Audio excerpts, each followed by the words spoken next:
Baiklah, bismillahirrahmanirrahim. Assalamualaikum warahmatullahi wabarakatuh. Saya di sini mewakili perwakilan kelompok. Saya sebagai ketua yaitu Hesti Perlutari. Di sini saya akan menjelaskan hasil penelitian kami sejauh ini dengan judul karakterisasi dan mikroenkapsulasi molekul bioaktif ekstrak daun KD Abelmostisman HL sebagai studi awal drug delivery system. Adapun latar belakang dari penelitian ini, yang pertama yaitu diketahui bahwa daun KD ini cukup banyak dan mudah untuk ditemukan di pelosok negeri gitu. Jadi bahkan kita dapat memesannya di secara online gitu. Karena melimpahnya daun GD ini. Atau kita dapat menemukannya di halaman rumah orang, bahkan tumbuh liar di beberapa tempat. Tetapi sayangnya daun GD ini hanya dimanfaatkan sebagai makanan gitu. Walaupun di beberapa daerah digunakan sebagai obat-obatan tradisional, tetapi tidak diketahui pasti sebenarnya apa sih yang terkandung di dalam daun KD. Nah, biasanya obat-obat tradisional ini diduga, gitu ya, kenapa suatu tanaman itu dapat menjadi obat-obatan tradisional karena di dalamnya ada senyawa-senyawa aktif gitu, yang merupakan kelompok golongan metabolit sekunder. Oleh sebab itu, di sini peneliti tertarik ingin mengetahui sebenarnya senyawa metabolit sekunder apa saja sih yang mempunyai sifat aktivitas biologi atau yang dapat berfungsi sebagai senyawa obat yang terdapat pada daun JD. Sehingga nanti peneliti ingin mengkarakterisasi atau melihat secara detail satu persatu yang berfungsi aktif dan cukup banyak terdapat di daun JD. Nah, namun sayangnya kadang senyawa-senyawa tersebut memiliki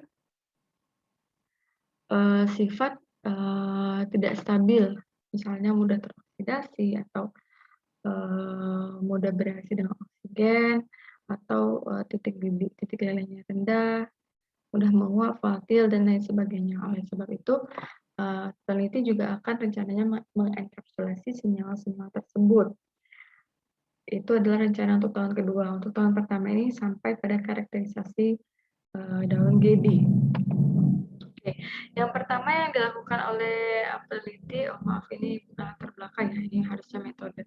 Yang pertama yang dilakukan oleh peneliti yaitu ekstraksi. Apa yang dilakukan di sini yaitu ekstraksi coklat. Jadi di sini peneliti melakukan ekstraksi coklat dengan menggunakan 3 jenis pelarut yaitu N-heksan, aseton, dan etanol. Harapannya apa? Harapannya nanti molekul-molekul dapat dipisahkan berdasarkan dengan kepolarannya, sehingga dapat diketahui yang lebih spesifik lagi jenis-jenis molekul yang mana yang aktif dan rentan dan lain sebagainya. Nah, di sini tahapan pertama adalah ekstraksi. Yang dilakukan pertama kali adalah mengeringkan daun KD itu sendiri. Daun KD dikeringkan di suhu ruangan ya, tidak di bawah matahari kering, jadi sekitar 2-3 hari, kemudian diekstraksi coklat. Diekstraksi coklat duplo dengan siklus pengulangannya itu minimal 8 kali siklus. Lalu kemudian dievaporasi atau dikentalkan. Nah, hasilnya tadi, ekstraknya tadi, ekstrak kentalnya tadi, dilakukan karakterisasi atau GCMS. Nah, di sini yang akan kita lakukan adalah untuk mengetahui senyawa metabolit sekunder yang aktif apa saja yang terdapat dalam diri, sehingga dapat dimanfaatkan sebagai senyawa obat. Nah, dari sana baru nanti di tahun kedua senyawa-senyawa tersebut yang kira-kira yang rentan yang mana saja, di fraksi pelarut yang mana saja yang akan dienkapsulasi.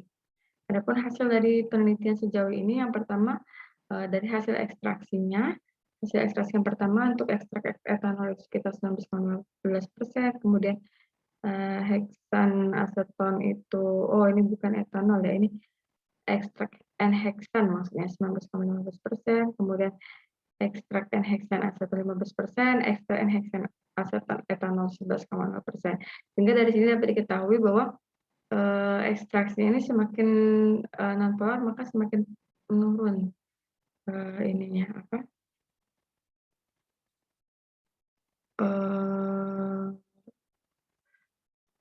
hasil rendemennya.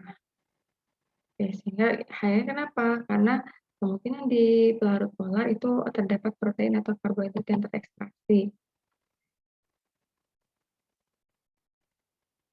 Ini salah tulis ya, ini harusnya 19,15% ini etanol, kemudian N-heksan asetat 15%, kemudian N-heksan saja itu 11,03%. Oke, ini saya perbaiki saja deh. Sebentar.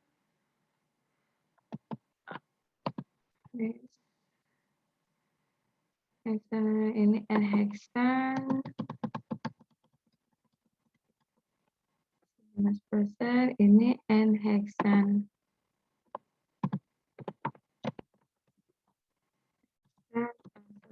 etanol. Oke, kemudian hasil selanjutnya yaitu setelah didapatkan ekstrak kental dari ekstraksi coklat tadi, dilakukan GCMS. Ini merupakan hasil GC-nya atau gas kromatografi. Di sini terdapat 23 peak ya, dan peak yang mayoritas atau areanya itu tinggi ya, adalah peak 19, peak 22, dan peak 10.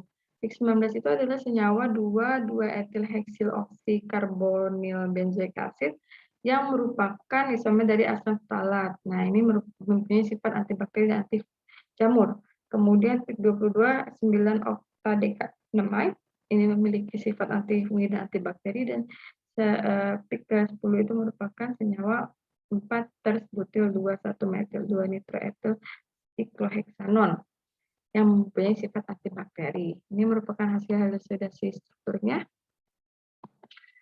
Oke, nah untuk rencana berikutnya, berdasarkan hasil penelitian tadi, senyawa sudah didapatkan, senyawa metabolit sekunder yang aktifnya seperti apa, nanti dilihat di analisis lebih lanjut, yang mana yang rentan, gitu ya, yang mudah teroksidasi atau tidak stabil atau mudah menguap. Nah, itu akan dienkapsulasi atau diperangkap ya. Diperangkap dengan siklodextrin, beta-siklodextrin. Selain itu juga hasil dari penelitian hingga sejauh ini sedang dilakukan proses penulisan artikel yang nantinya akan dipublikasikan pada Jurnal International Trend Scopus Q4 ya, dengan nama jurnalnya adalah Bahdat Science Journal. Ini baru sudah menulis, tetapi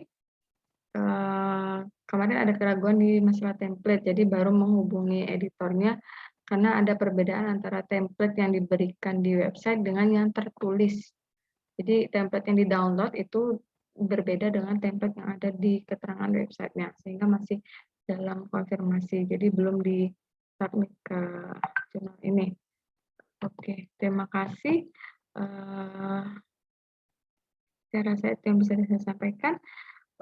Semoga dapat memberikan informasi yang cukup terkait dengan penelitian ini. Saya akhiri. Wassalamualaikum warahmatullahi wabarakatuh.